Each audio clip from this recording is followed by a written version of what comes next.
So, ladies and gentlemen, welcome to this video. Today I will be talking to you guys about the slingshot effect. Now, if you are new to this channel, my name is Iman Gadzhi. I am actually a 19-year-old high school dropout. I have the great pleasure of running an advertising agency called IG Media, where we help primarily info product and e-commerce businesses. A lot of them you've definitely heard of. Some you probably look up to. Some of our e-commerce companies that we worked with, you're probably wearing their products right now or using their products right now. So we worked with some pretty big names. If you guys are interested in working with my agency or kind of want to know just some of the names that we've worked with, I put together a case study, but this case study was done January of 2019, so almost a year ago. So it doesn't have all the clients that we worked with, but just some of the few that we've worked with in the past. So you can go ahead and click on that below if you like to work with myself and my team. So apart from that, I also have the distinct honor of running the most successful and the leading agency online education company, growagency.com. So that's a little bit about me. Let's get straight into this video. So today I want to talk to you guys about the slingshot effect. Now, I have achieved what to me is a relatively decent amount of success at my age to what other people is an absolute absurd, ludicrous, just, people struggle to fathom the level of success that I've achieved at my age. Is that to me, it's just kind of like normal. And a lot of time people ask me like, what is one thing, or what do you really, what can you attribute your success to? And I never really had a name for it. I never really knew what to call it until around a month and a half ago. And this is when I actually created this presentation. I've been super busy since then. A month and a half ago, I was actually taking two of my team members, Kieran, who's my product manager, as well as the copywriter for our clients for IG Media, and Danny, who is the media buyer for my advertising agency, both full-time employees of mine. Taking them to Iceland. Thought we'd do a little 2-3 day Iceland. Iceland company trip. And I was sitting on the plane, looking out the window, being introspective as usual. And I quickly bust out my computer and I start putting this presentation, because I realized the reason that I am where I am in life is because of, and once again, I never really had a name for it. I hadn't coined a term for it, but I like to call it the slingshot effect. And I don't know if this is actually a thing, maybe and that's the crazy thing. Sometimes, I'll think of concepts and then I realize that no, it was actually just from a book I read 4 years ago. So I hope this is not some concept from 4 years ago, but really the point that I was trying to get, and the thing that was always in my head when people were like, okay, why have you managed to achieve the level of success that you've achieved? It's because of the level of sacrifice, how much I needed to sacrifice in order to propel myself forward. And that was kind of where the analogy of the slingshot effect came from. So, ladies and gentlemen, let's jump into it. So, multimillionaire at age 19. As I said, this is something that is crazy to people. It blows people's minds, the fact that I've been able to achieve this at the age of 19. And once again, people ask me all the time, how did I do it? And I never knew what to call it until I started thinking, I'm like, look, it's the fact that I took steps back, or what looked like steps back, in order to take steps forward. I had all my private victories. I had all my victories in private, and no one knew about any of this stuff until I started getting all this success, and then I got propelled forward into the limelight. So let me explain how it works. Loading. All right, the loading phase. The more you pull back the slingshot, the more difficult it gets, the more tension is applied. And this is where you're in control and you steer the ship. Now, when you let go, once you apply a certain amount of tension, you let go, you relax, and you let things take their course. And this is quite a simple formula. The longer you pull back the sling, the more effort you apply to pulling it back, the farther it's going to go. And this is really how this applies in the real world. It's the exact same thing. The more you can hold out, the more mistyping there, but the more effort you can put into the loading phase, the farther you'll go personally. And this is an obvious, this might seem like a very obvious concept to you guys, but I wanted to dissect it from a micro and a macro level. So, for example, if we look at a 14-day micro view, right? Because we all understand, we all understand the concept of sacrifice. We all understand work hard, sacrifice, this, like these are very generic sort of terms to us. But if we bring this to a 14-day, very tangible micro view, let's look at it this way. Some people are letting go of the slingshot on a daily basis by having a drink at the end of the day or having a coffee catch up with a friend. Or maybe they're watching some sort of bullshit Netflix show. That is them pulling back the slingshot. Maybe they've done, only 60 minutes of real, actual deep focus work that day. Maybe 4 or 5 hours of like bullshit, kind of half working, half not work. And then maybe at the end of the day, they're watching 2-3 hours of some Netflix show, or maybe they're having a glass of wine with their friend, or like a beer with their friend. And that's them letting go of the slingshot. Now, from a weekly perspective, some other examples are they're loading the slingshot all week, but then ruining it by going out at night too much. And some people load the slingshot all week, but will ruin it by eating shit food on the weekend. Now, from a macro view, I know a lot of entrepreneurs that are fucking up their growth because they travel way too much. I've just come from a very long stint of traveling, and that really fucks your schedule. Then there are people, for example, who go through months where they just don't push themselves enough and take things easy. So here's how it all makes sense. From the age of 14 to 17, I read a book a week, and that made that a huge priority, while the rest of my friends were having fun on the weekend. From the age of 14, I've religiously gone to the gym 4 to 6 times per week and made fitness a huge priority of mine. Meditation, once again, for the last 5 years, I've been meditating at least 10 minutes a day religiously, even when the benefits/effects weren't apparent at all. Stacking. From the age of 14 to 17, I was stacking all of these positive habits/attributes on top of each other. And the result of that was a breakthrough year once I found the agency business model. Within a year of finding the agency model, I was making multi-6 figures a year income because I'd set all the right foundations. So, ladies and gentlemen, I have a lot of you guys, for example, who are frustrated. You're like, look, my parents, they don't let me move forward with my agency, or I still have school, or this or that. And some of you guys are or maybe you're even in university and you're like, look, my parents, they pay for my university and like, I have to make this a priority. I understand. And because of that, your earning potential is lower. I understand. But one thing I can say is there are fundamentals and there are things, there are habits, routines that if you stack, those will carry those through. You'll carry those through for the rest of your life. So, for example, from the age of 14 to 17, like let's just put this into perspective. From the age of 14 to 17, I basically went from and right at the beginning of 17, I started making some serious money with my agency once I found the agency business model. But from the age of 14 to 17, my best ever month, I think, was when I was flipping Instagram accounts, and 1 month I made 2.5 G's. But an average best month, if you look at 3 months sort of blended together, maybe a 1,500, from the age of 14 to 17, 3 years at it. And then from 17 to 19, going from, at the beginning of 17, making, 1,500 a month to, literally a year and a half later, 2 years later, clocking in $200,000-$300,000 months.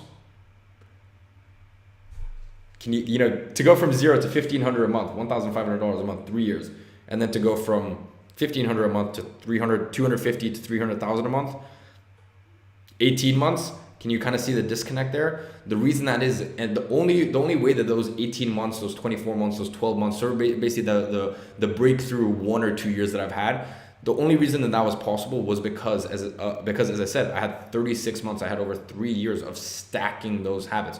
It was 3 years of me pulling back the slingshot. It was 3 years of my friends going out on the weekends and me being like, no, fuck that shit. I'm staying in. I'm reading. I'm going to the gym. I'm meditating. I'm focusing on me. I'm pulling back my slingshot. I'm stacking my private victories. That was my priority. That was my thing. Okay. So as I said, while everyone else, they might do a little work and then reward themselves. And here's the thing, guys. I think rewarding yourself and building a positive feedback loop around hard work is amazing. I think if you can muster up the ability to do even 4 hours of deep focus work, which, by the way, 99.5% of entrepreneurs don't know how to even do 4 hours a day of actual deep work. Okay. So if you can do 4 hours, even just 4 hours of deep focused work in a day, at the end of the day, if you want to go reward yourself with a smoothie, if you want to go reward yourself with watching an hour of your favorite TV show, I have no issues with that at all. I have no qualms with that at all. But what I would say is, if we look on sort of a more macro level view, if you were looking at 3 months or 6 months or 12 months, the person who pulls back the slingshot the most, the person who says no to going out more times, the person who says no to going to the cinema with their friend, the person who says no to eating shit food, the person who says no to a poor underachiever mindset, the person who says no to all those things and who pulls back the slingshot. And as I said, if you think about pulling back a slingshot, it gets tough. There's tension. It gets tough. There's tension that's built. It's not pleasant. It feels very uncomfortable at a certain point. You feel as though everything's going to snap. Everything's going to break. That is the exact same way that life goes. All right. So for those of you guys who want to know how to succeed and how to win big, as I said, it is literally just that. It's pulling back the slingshot. It's stacking all of those private victories for not just days, for months, for years, for decades. And then eventually that'll come into fruition. Because you need to understand that everything in your life now is not a direct correlation of what you did yesterday or 3 days ago or a week ago. It's a direct correlation of what you did 3 years ago, of what you did 3 months ago, of what you did in some occasions 3 weeks ago.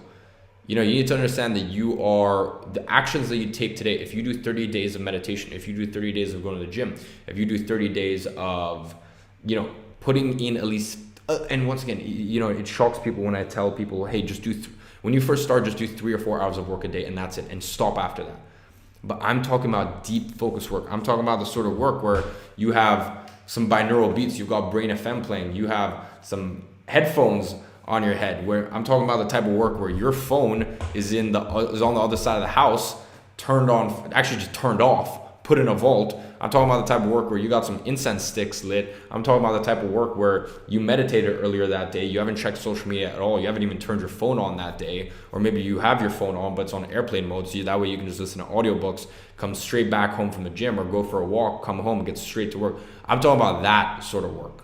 I'm not talking about the 3 or 4 hours of work where you wake up, you immediately roll over, you check your phone, you might go to the gym, but you're still on your phone, you come back, you watch a YouTube video, and then you get to work. Because I guarantee you, if you do that, if you start your day that way, you ain't getting shit done. Trust me.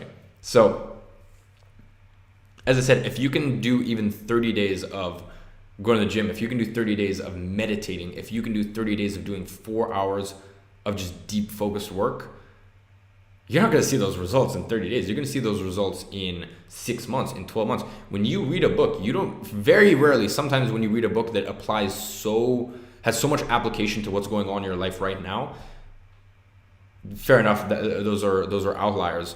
Sometimes you read books like that, but most of the time when you read books, you won't reap the rewards of that for 3 years, 5 years, 17 months, 23 months, okay? So let's get back into it. I'm actually at a place in my life, and it's actually when I made this presentation, this is, as I said, when I made this presentation, it was around 45 days ago.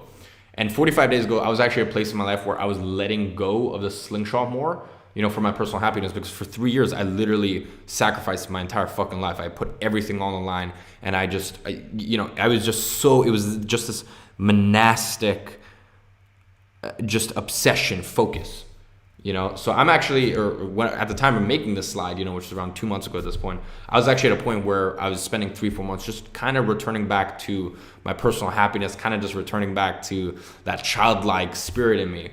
Now, as I said, I haven't had a chance to record this for 2 months. I've been so busy. Now I'm actually at a point, and in your life, the seasons always change, and I'm not talking about like the literal seasons. I'm talking about like legit. Seasons change, things change, focus change. Now I'm at a point where, once again, I'm focused on loading that slingshot for the next 4, 5, 6 months and just stacking more private victories. Okay. So the way that I see it is I'm at a place right now where at the time of recording this, I'm 19 years old. I make a decent amount of money, a couple mil a year. And I think about this a lot. I think about what I could be like at 25 or 35 or 45 in different benchmarks. But even if I think about roughly around 5 years from now, when I'm 25 years old, here's kind of the 2 tracks that I could go down.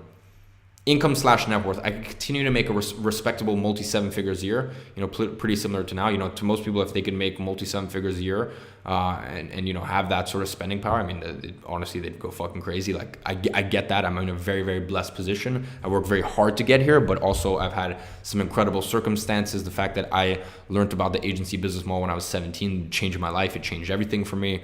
But anyways, my point is, if I look at my income net worth, I can make a respectable multi seven figures a year as is now.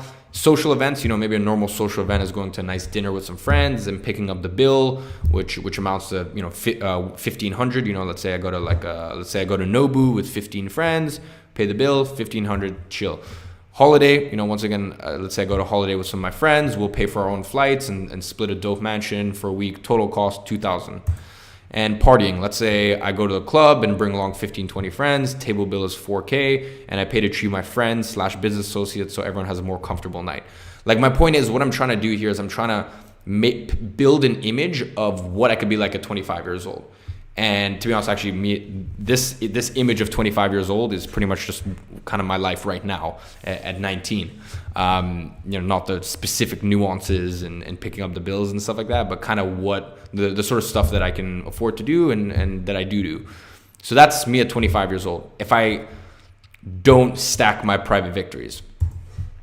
Or at 25 years old, I could be worth 100 mil. I could be making 8 figures a year and funneling that aggressively into investments. Passive income from my investments pay for my lifestyle. I could be making 8 figures a year, funneling all of that into real estate. The passive income from that pays for my lifestyle. Social events, Monaco Grand Prix with my friends on our rented yacht, at 10,000 pounds a day. Yearly social events include Art Basel, Basel World, Fashion Week, Monaco GP, etc., etc. Holiday. When I have a holiday, I fly to my £3 million Marbella villa that I rent out on Airbnb as an investment in. Other times on a private jet with my friends monthly. Partying, I throw monthly theme parties for 300 or 400 friends. This includes real estate moguls, models, artists, restaurateurs, hotel owners, nightlife industry titans. These parties are highly coveted and cost $20,000 to $30,000 per event. What I'm trying to do here is I'm trying to depict, you need to ask yourself, what do you actually want from life?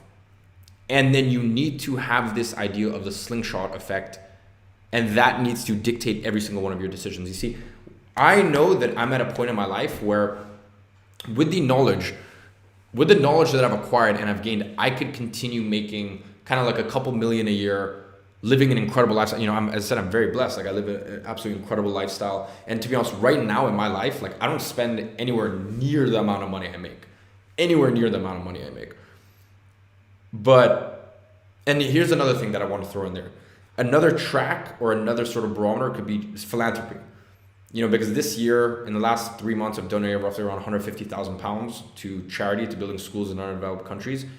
That I'm so fucking proud of that. Like, the fact that in 90 days I've been able to donate what equivalent to $200,000 to build schools, to build 3 schools in Nepal. Like, that's incredible.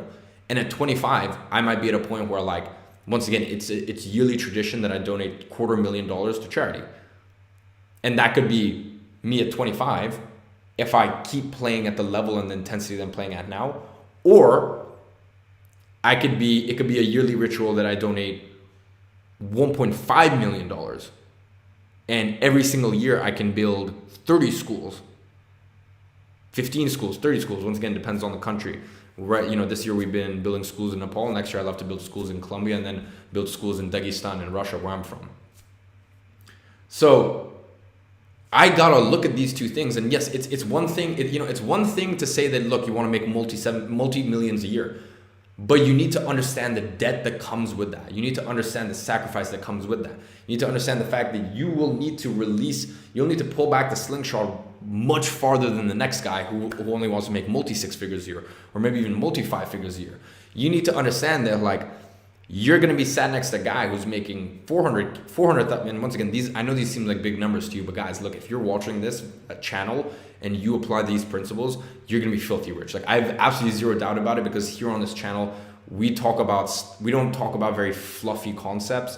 We talk about shit that actually works. And I've said this to you guys before, like, I feel as though if you watch this channel, you're so much more conscious, you're so much more quote unquote woke than all the other channels out there. Like, like I just get a feel for, I've gotten a feel for you, obviously I've met hundreds of you guys at this point, through the Grow Your Agency parties, through, the actual Grow Your Agency community. I've talked to thousands of you guys.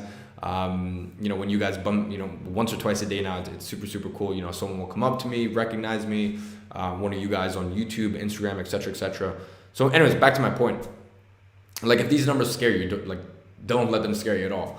Because I said, you guys, if you're watching this stuff and you apply the stuff that I talk about on my channel, I have absolutely zero doubt that within a 10-year slope, every single one of you is going to be, not every single one, because not everyone actually applies this stuff, but I'm talking about the people who actually apply the knowledge within a 10-year slope. Like, I have absolutely zero doubt that every single one of you guys are going to be making 6 figures. Once again, the main caveat there being if you apply the knowledge.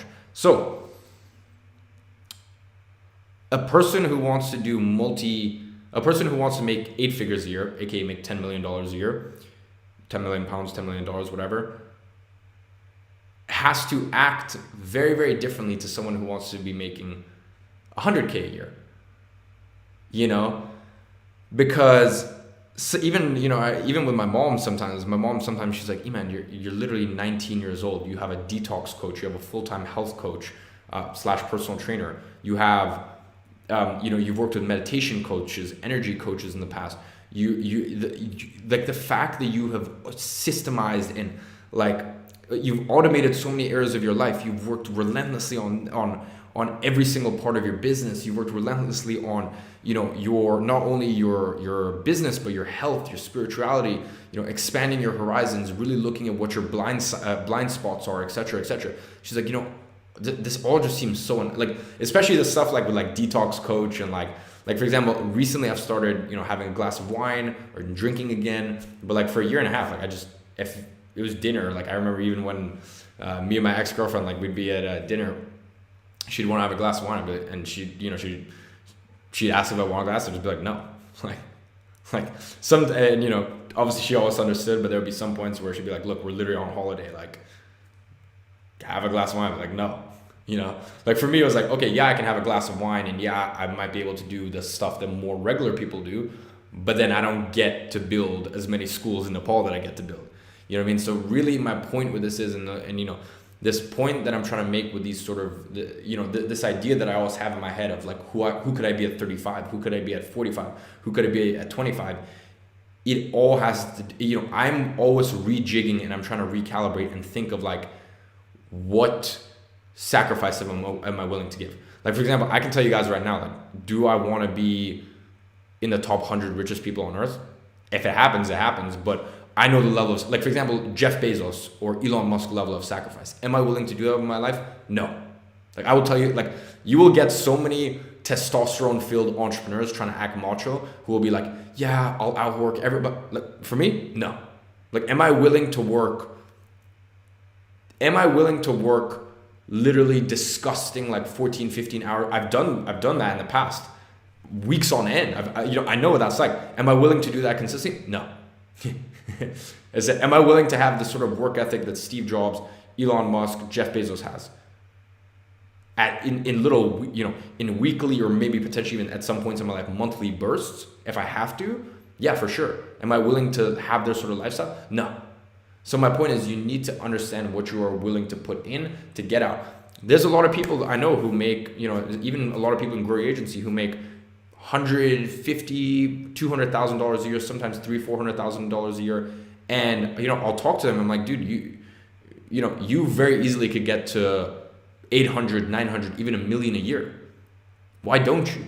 Why would you not? Because that's kind of my philosophy. I'm like, why would you not? And they're like, well, because, I make 150K a year, but I also travel all around the world. I don't ever work past 4 p.m. And keep in mind, guys, that you don't just start off by making 150K for no reason. These people have worked their asses off to get the position they're at right now, but they're at a very happy, comfortable point. And they're like, look, Iman, I love the fact that I stop working at 3, 4 p.m. and I chill with my girlfriend the rest of the day, or I chill with my boyfriend, if it's a girl, or I chill with my husband, or I chill with my wife the rest of the day, and we have a beer and we chill by the beach and read and enjoy my life. Like they'll tell me that like, I wouldn't want your life. Some people look at my life and they're like, I would not want your life and the level of responsibility and constraints you have on your life. At your point, once again, self-imposed constraints. So I love the responsibility I have, because once again, it's my decision. So as I said, that's really what I'm trying to do here, is I'm really trying to build 2 tracks for myself, and always ask myself, what level of sacrifice, how far am I willing to pull the slingshot back before I let go and I really enjoy the fruits of my labor. And that's for example, something I've been doing in 2019. 2019 has been an incredible year, but financially and business wise, I did not accomplish what I wanted to accomplish in 2019. Far from it, because I was pulling back the slingshot for so long that eventually at this point, at last half of this year, from June onwards, I was like, look, I just need to develop my childlike spirit again. I need to smile. I need to laugh. I need to, be a kid again a little. So back to a point that I'm trying to make.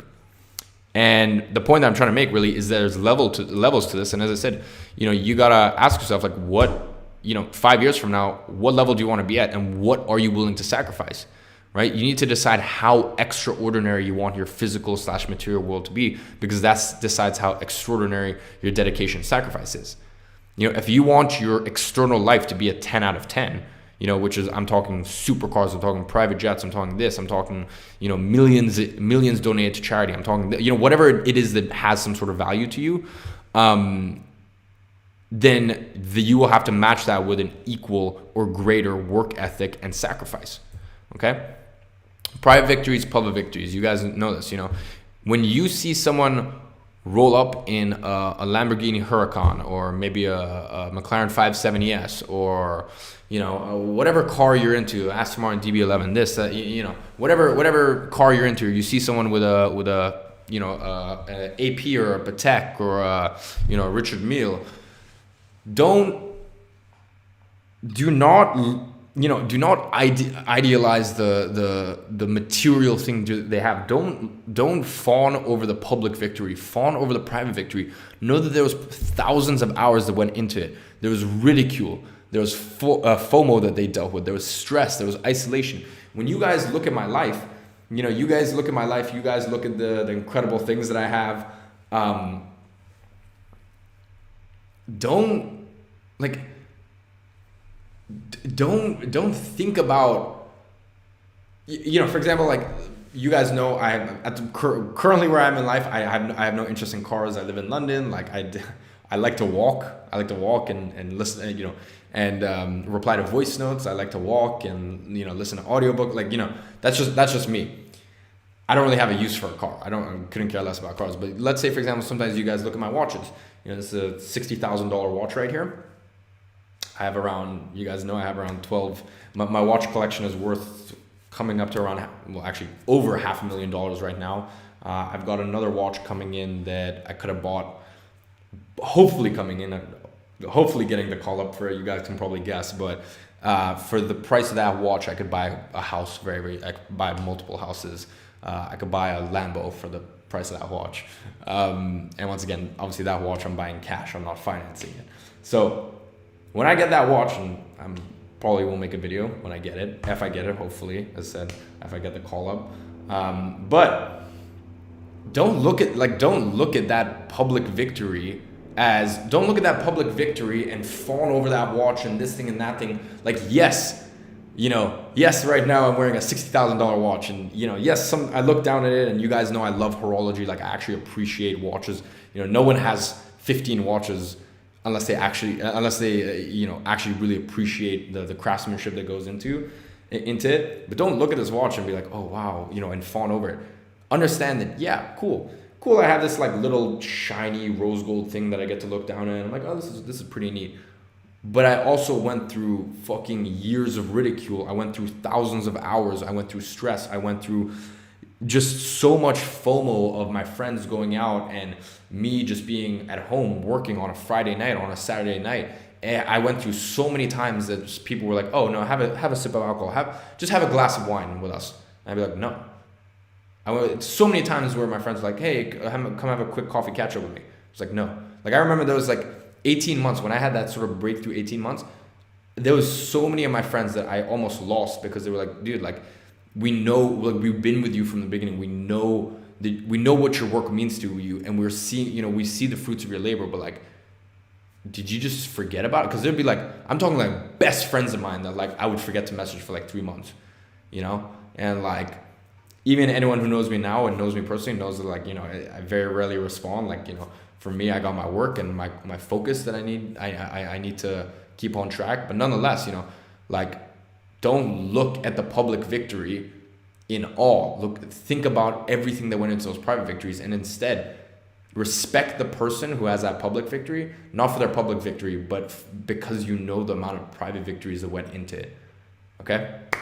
So, as I said, you know, just kind of repeat this. Never watch in awe of a public victory. Instead, respect the private victories that went into it. So, I want you guys to comment below, what is one public victory you want to have in the next 5 years? So, what's one crazy life experience? You know, maybe you want to pick up a Lambo. Maybe you want to fly in a private jet for the first time. Maybe you want to buy a private jet. Maybe you want to buy your mom a house. Maybe you want to build a school in an underdeveloped country like I've done, and you know, me and the team do. Like, I don't know, what is one public victory you want to have in the next 5 years? And you know, it can be as fucking materialistic as possible. Like, you know, anyone who says, you know, money won't make you happy, the truth of it is, if it won't, but also just get filthy rich, buy all the shit that you could ever want, and then you'll learn that. And I think, you know, you'll never be able to internalize the fact that money won't make you rich until you just get filthy rich. You have every single material possession you could ever want. And the next thing is, what did you think of this video? What do you guys want to see in the next video? So, ladies and gentlemen, I hope you enjoyed this video. As I said, look, I get people asking me this all the time. What is it that made you so different from everyone else? What is it that you did to succeed when, you know, other people, maybe they had a little bit of success and they fell off, and this thing and that thing?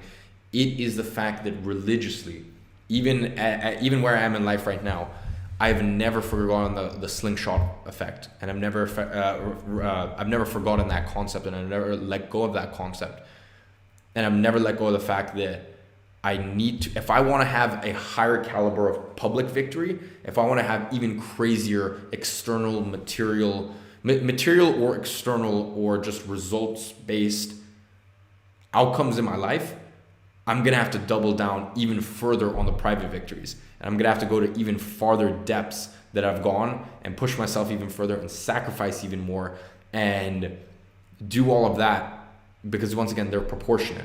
You know, they're proportionate to each other. You don't have a couple private victories and have a couple private victories and for a limited amount of time and have a monumental public victory. That doesn't happen. As I said, they're proportionate to each other. So, ladies and gentlemen, I hope you enjoyed this video. Go ahead and leave a comment with those two things down below, and I'll see you guys in the next one.